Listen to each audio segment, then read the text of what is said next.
Law enforcement officials say they've dismantled a group behind a violent crime spree across San Juan County in Navajo Nation involving dozens of young people. News 13's Michaela DePauli has more.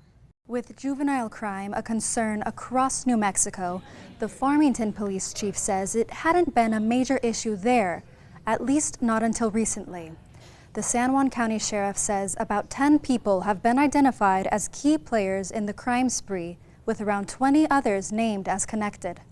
We do feel that this group is isolated, and this is not something that we should be concerned about at this point because we have identified and we've stopped their actions. They're perfectly clear and understand that the long arm of the law is after them. The sheriff says in one incident, a victim was stripped down and thrown into a trunk of a car. Others involved luring people to remote locations, getting them intoxicated, and brutally beating them. In one case, a gun was forced into a victim's mouth. Other crimes include shootings and carjackings with guns. The FBI has made one arrest tied to a shooting on the Navajo Nation, while Farmington police have arrested 3 juveniles. The sheriff's office has arrested 1 juvenile and currently has about 10 arrest warrants pending. They're not identifying any of the suspects because they are minors.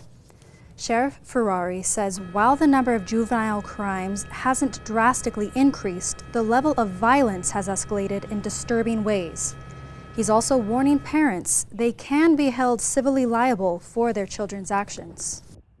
But one of the most disturbing things we have found as we investigate these cases is we have half the parents that actually have true concern about crimes that their children may be involved in, and the other half, they're completely neutral. That they don't feel one way or the other. It's just another day of their children getting in trouble at home, getting in trouble at school, and us dealing with it.